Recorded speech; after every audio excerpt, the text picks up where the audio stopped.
Okay, now we get into applications of systems of differential equations. And the one we're going to look at first in this section is spring mass systems again. We've done it before with just one mass. Now we're going to have two masses that are connected together. See this? By springs. So you have a wall here, then you have a spring, and then you have another spring that connects it to M2, and then that's connected to another wall right there. And these springs have constants K1, K2, K3 respectively, all of them positive. The masses are M1 and M2. And then most importantly, we have an axis system for each of these masses. So here is the 0 point for, this is in a relaxed state here. So this is when things are nice and relaxed, it's not moving. There's no force pulling it or anything. Everything is balanced. And so this is the 0 point right here for x1. If x1 moves to the right, that's a positive value. If the mass moves to the left, that's going to be a negative value for x1. Similarly for the second mass, m2, if it moves to the right, then x2 will have a positive value. If it moves to the left, then this will be a negative value. Okay? So let's use Newton's second law to figure out the system of equations here, of differential equations. So recall that Newton's second law says what? Mass times acceleration is equal to the sum of the forces. So let's look at this mass here first, m1. Mass times the acceleration is the second derivative of the position, is equal to the sum of the forces. And the two forces are going to be the forces due to these two springs. Remember that that the force due to a spring is proportional to the displacement. So if you displace it a certain amount, then the force due to that is going to be the amount of displacement times the spring constant. So let's first of all consider what happens if we move m1 to the right a little bit. Okay, if you move it to the right, let's look at this spring first. Right now it's stable, everything is balanced, but if we move it to the right, then this spring here is going to be wanting to pull it back, right? It's going to be pulling it back. So the way I like to do it is I just keep all these things positive right here, and I put the negatives where I need it. So it looks like I need a negative right there, because I see that when x is positive, then the force is going to be negative. And conversely, when the x is negative, then the force due to this spring is going to be positive. So a negative times, if x itself, x1 is negative, the negative of a negative is going to be positive. So this will be a positive force pushing it that way. What about this spring right here? Notice that if m1 and m2 were both to move at exactly the same in sync with each other, then this spring here would basically have no effect. It's not being stretched at all. So it's only going to have an effect on this thing when one of them moves farther than the other. So I like to think of it this way. I think, okay, what happens if I keep m2 where it is and I push m1 closer so that this difference is now less than what it was before. So let's just take x1 minus x2 and see if that makes sense. It's either going to be x1 minus x2 or x2 minus x1. Let's see which one works. So if x2 stays at 0, so it's right here, and x1 is positive, then what's going to happen? Then this spring is going to tend to want to push it this way, right? So I think I want it the other direction instead. I want it x2 minus x1. Let's see if that makes sense now. So if x2 stays right where it is, and x1 becomes a positive value, if this becomes a positive value, x1 is positive, then 0 minus a positive, this is positive, is going to be negative, and sure enough, the force is going to be negative. It's going to be tending to push this to the left. On the other hand, if this thing stays right where it is, and x1 becomes negative, okay, so now x1 is negative, then what's this spring going to do? So this thing stays where it is, this thing moves negative. Do you agree that this spring is going to tend to want to pull it back again? This thing is staying where it is. You pull this negative, it's going to want to pull it forward. Let's check it out. If x1 is negative, the negative of a negative is positive. This thing stays 0, so this is positive. So sure enough, this is going to be a positive force on that. Okay? So that's the way you do it. Let's try the same thing with M2. M2, what happens if this goes forward? Let's just put an x2 2 in there and see what happens. If x2 is positive, then what's this spring going to do? It's going to I'm doing this one right here. Sorry, I'm doing this one first. Forget about this one. X3. So this one right here, if x2 is positive, then this spring is going to want to push it backwards. So it looks like I want a negative x2 right there. Okay? If this is positive, then this is a positive number, this is a negative there, which makes the whole thing negative, so sure enough it's pushing it back. On the other hand, if x2 is negative, which means I'm pushing it this way, then this spring is going to want to pull it forwards. So if x2 itself is a negative number, the negative of a negative is positive, and sure enough, that's positive. This, I think, is going to be just the opposite of this. Let's see once, because if it pulls one, it's going to push the other one. Let's try it out. Okay, so let's try it out. If you can move either one, but let's assume now that we are keeping x1 just where it is, and we are moving x2 in the positive direction. Okay, so this thing is staying stationary. x2 is being pulled this way. Do you agree that if this thing stays stationary and this thing is being pulled this way, this spring is going to want to pull it backwards? So if x2 is positive, a positive times the negative is sure enough negative. This thing stays 0, so it's going to be negative in here. So there you go. So that's the idea. Okay, so you just need to think that all through. Okay, so that's that one. Now, what happens if we throw friction in as well? Okay, so here's one with friction. Now we're going to connect this. This is the one I have in the book again. We're going to connect it to another mass. We'll call this one M3. And now we are going to assume that that this thing right here is connected to a, remember we called that a dash pot? There's our friction.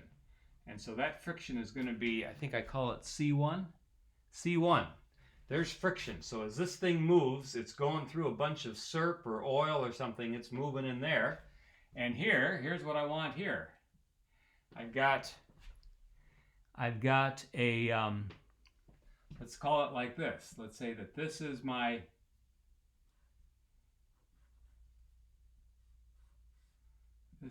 dash pot. And right there is my little plunger. And then the frictional constant in there is C2. Okay, so you've got friction between here and the wall as it moves, and then you've got friction here between these two as they move relative to each other. Okay, now this is one of your exercises, so I don't want to do the whole thing for you, but let's just do M2. I'll do do this one, and let's see once then you can finish it off. So you're going to have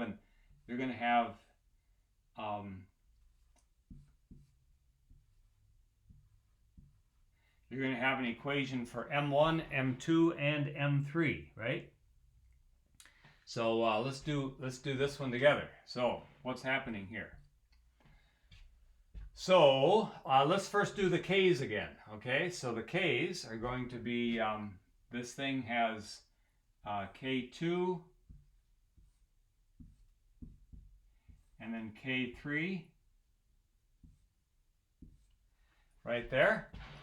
And so let's see. Let's just, I like to just throw it in there and see if it works. So this K2 is going to start pulling depending on the relative. By the way, I've got a position for this thing here as well. This is X3 now. So let's just make it X1 minus X2 and see if that's correct or if it's the negative of it. So here's the way I like to do it. I just say, okay, if this thing stays still so that X1 is 0 and this thing becomes positive, then what's the spring going to do? This thing stays where it is and this becomes positive, then the force is going to be negative. So if this is 0 and X2 is positive, then sure enough, this is going to be negative in here and we're going to have a force going that direction. So that's what we want. Okay, so I just guess at it, and then I don't know, let's do X3 minus X2. Let's see if that's the right one. Okay, so let's do the same thing. Let's keep this one right where it is so that X3 is 0. See that? X3 is 0. And now I'm going to move it this way, and if X2 is positive, then what's this thing going to do? If X2 is positive, then the force due to this spring is going to be pushing it negative. So I think I've got it correct again. If this is 0 and this is a positive value, positive times negative is negative, and sure enough, you've got a negative force. So I guessed right on both of those. So now let's figure out the force due to friction. So remember, the force due to friction is proportional to the speed. So again, I just like to try something and see if it works. Okay, so mass 1. If mass 1 is moving to the right, if it's moving to the right, which means that the velocity is positive, then the force due to this friction is going to be negative, right? Because it retards the movement. So whatever direction this is, the force is going to be in the opposite direction. So it looks like I have this one wrong. I can either put a negative there or here. Let me just put it out front. And I think that should do it. Okay, so let me check it again. If C1, oh, I'm sorry. I'm doing, well, okay, let me just do I'll do M1 here.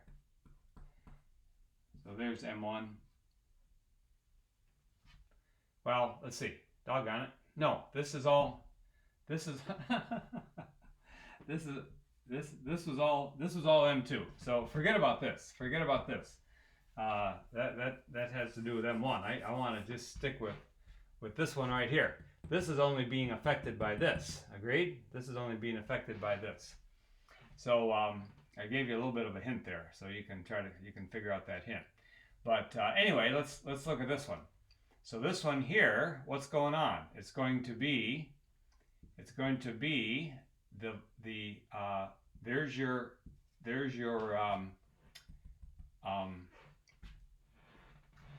coefficient of friction, and so that's going to be the thing that you multiply by what? If these two things move at exactly the same rate, then this plunger isn't affecting anything, right? It's only if one moves and the other one doesn't, or they move in opposite directions, that this plunger is going to be having any effect, that there's going to be any friction there. So, so again, here's the way I like to do it. I say, okay, let's take x1 prime minus x2 prime, and let's see if that makes sense. So if this thing, let's let this one be 0. So M2 is stationary, and M1 is moving to the right. So this is positive and this is stationary. So what happens? If this is stationary and this is moving to the right, then what's this friction going to do? That friction is going to tend to make this thing want to go in this direction, right? This thing is stationary. This thing is moving towards it. Due to all the gooey surp in there, that friction is going to tend to want to make this thing move to the right. So I think I have it in, again, the correct order. If this is positive and this is 0, then there's your difference, and your difference times, this is always a positive constant again, is going to be what you want there. Okay? So there you go. It's hard to do this when I don't have a whole bunch of eyes looking at me, but I think that'll help. I want to just get you started on the next exercise as well. I mentioned that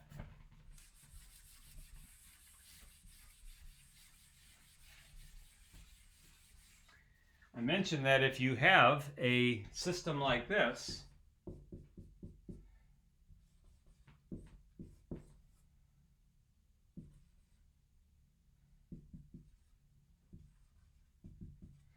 then the differential equation is going to be 8x double prime plus 2x is equal to 0. You can divide that through by 2. M was 2, sorry. M was 2, and this is 8. So it's going to be 2 here, and an 8 there. And then you can divide that through by 2 and get x double prime plus 4x is equal to 0. And this is the type of thing that we did back in earlier section. And we know that the answer is something like this. X of t is equal to, I'll do the same thing I have. Come on in. I'll do the same thing I've got in the book. It's going to be alpha times the sine of 2t plus beta times the cosine of 2t. There's the solution that we have from earlier in the book. And so now I give you basically another way to think about doing this one. If you let x be equal to y, a new variable, and then y prime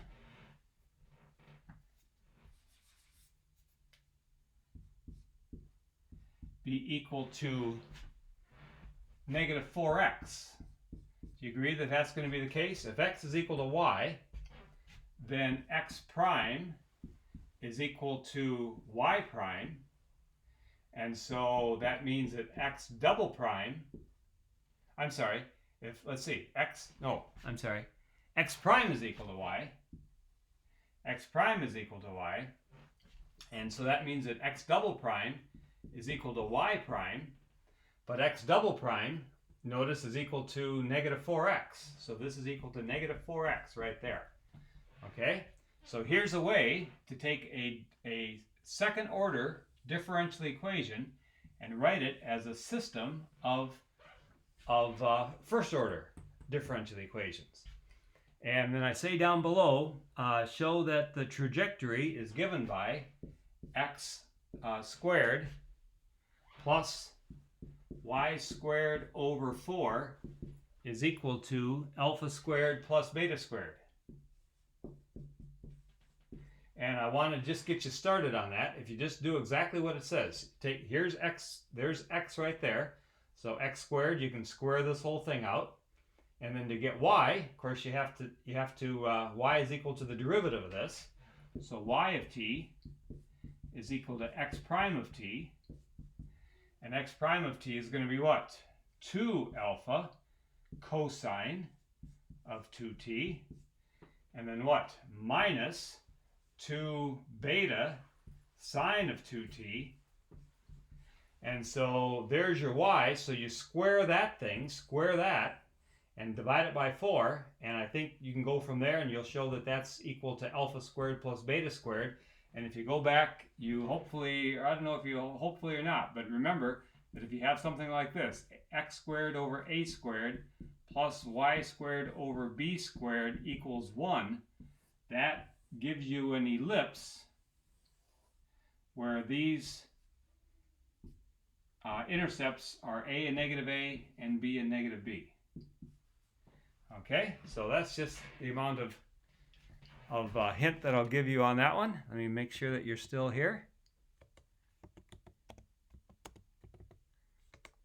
Yep, you are. Okay, so very good. So I'd help you more, but I'm off to make pancakes and watch a movie with a couple friends. So sorry about that. You'll have to do it on your own. Bye-bye.